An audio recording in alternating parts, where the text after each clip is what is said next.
Hello everyone, welcome to Prayagraj PCS. दोस्तों, आज अपने हम इस सेशन में आज गौरव कुमार त्रिपाठी सर की कॉपी लेके आए हैं, जिनकी रैंक 226 थी यूपीएससी के अंदर। मेरा पर्पज़ ये है कि आंसर्स में कैसे फ्रेमिंग हो, कैसे इंट्रोडक्शन और बॉडी पार्ट क्वेश्चन के हिसाब से कैसे हो, ये हम टॉपर की कॉपी से सीखें। इसलिए कॉपी लाना मैंने ज़रूरी समझा। सीधे देखेंगे कि प्रश्न क्या है और क्या पॉइंट सर ने लिखे हैं, जिससे कि हम सीख सकें। अगर ऐसा प्रश्न या फिर कुछ इसी टोन में प्रश्न मिलता है तो आप भी सीखें कि कैसे शब्दों का प्रयोग करना है, कौन से कीवर्ड्स आपको यूज़ करने हैं। उसके साथ ही साथ बाकी चीज़ें भी हम इसमें सीखेंगे टाइम के साथ। ठीक है, तो ये क्वेश्चन मैंने पिक किया है जो सर ने लिखा हुआ था, अपने टेस्ट सीरीज का है। प्रश्न आपके सामने मैं एक बार रीड कर देता हूँ, जिससे आपको बेटर अंडरस्टैंडिंग मिल जाए। क्या आप इस विचार से सहमत हैं कि भारतीय संविधान की 7वीं अनुसूची पर पुनर्विचार का समय आ गया है? उपयुक्त तर्कों के साथ चर्चा कीजिए। 150 शब्दों में लिखना था। ये यूपीएससी का टेस्ट सीरीज है, लेकिन हाँ, आप सीख सकते हैं कि कैसे उत्तर लिखा जाए। ठीक है, इंग्लिश में है, do you agree with the view that time has come to revisit the 7th schedule of Indian constitution, discuss with suitable arguments. ठीक है, तो अब इसमें हम सर का आंसर पढ़ते हैं, जिससे हमको बेटर आइडिया मिल पाए कि कैसे इस उत्तर को अप्रोच किया है सर ने।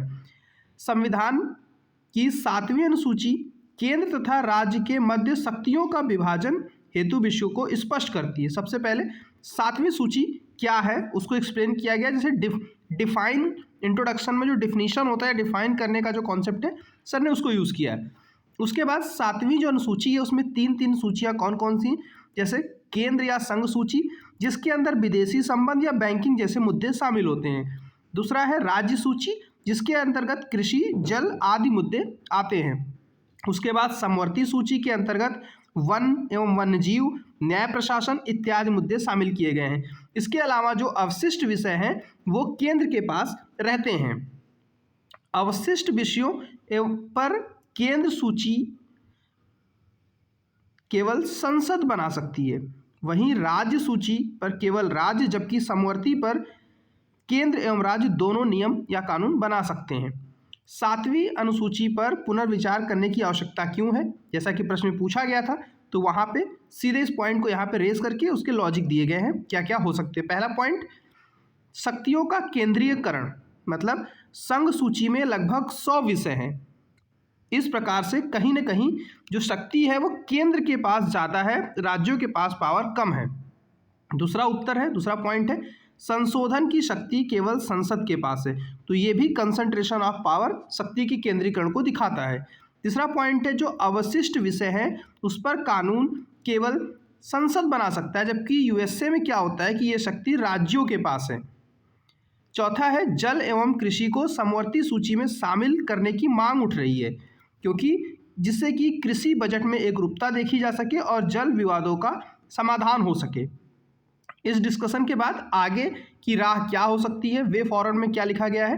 पहला पॉइंट है, हाई पावर कमेटी बनानी चाहिए, जिससे कि उसके सुझावों को बाद में लागू किया जा सके। दूसरा पॉइंट है, इस संदर्भ में सरकारिया एवं पुच्छी आयोग की अनुशंसाओं का पालन किया जाना चाहिए। तीसरा है, इन मुद्दों हेतु अंतर्राज्यीय परिषदों एवं जीएसटी परिषदों का गठन किया जाना चाहिए और उनके अनुशंसाओं का प्रयोग किया जाना चाहिए। उसके बाद कंक्लूड करने के लिए बताया गया कि 7वीं अनुसूची में सुधार समय की मांग है तथा इस संदर्भ में उचित प्रयास किया जाना चाहिए। मतलब जो क्वेश्चन में कहा गया था उसके साथ अलाइनमेंट शो कर रहे हैं आंसर के माध्यम से, अपने लॉजिक दिए गए हैं। तो इस आंसर के माध्यम से हम 3 बातें सीख रहे हैं। इंट्रोडक्शन में अगर कोई कॉम्प्लेक्स स्टेटमेंट दिया हुआ है, मतलब आप उसको सबसे पहले आप डिफाइन कर दीजिए। ठीक है, डिफाइन करने के बाद जो क्वेश्चन में कहा गया आप सीधे पॉइंट पे आइए, उसको डिस्कस कीजिए, उसके पॉइंट्स जो आर्गूमेंट्स आप दे सकते हैं उसको दें। उसके बाद लास्ट में आप कंक्लूड करिए अपना पॉइंट ऑफ व्यू रखते हुए। ठीक है, तो ये क्वेश्चन हमने डिस्कस किया। ऐसे ही एक एक क्वेश्चन डिस्कस करें, क्योंकि अदर केस में वीडियो बहुत ज़्यादा लंबी हो जाती थी और एक एक क्वेश्चन से आपको बेटर आइडिया लग पा रहा है। अगर आप चाहते हैं पूरी कॉपी एक साथ डिस्कस की जाए तो आप कमेंट सेक्शन में बताएंगे, तो मैं नेक्स्ट टाइम से full copy one time review करूँगा।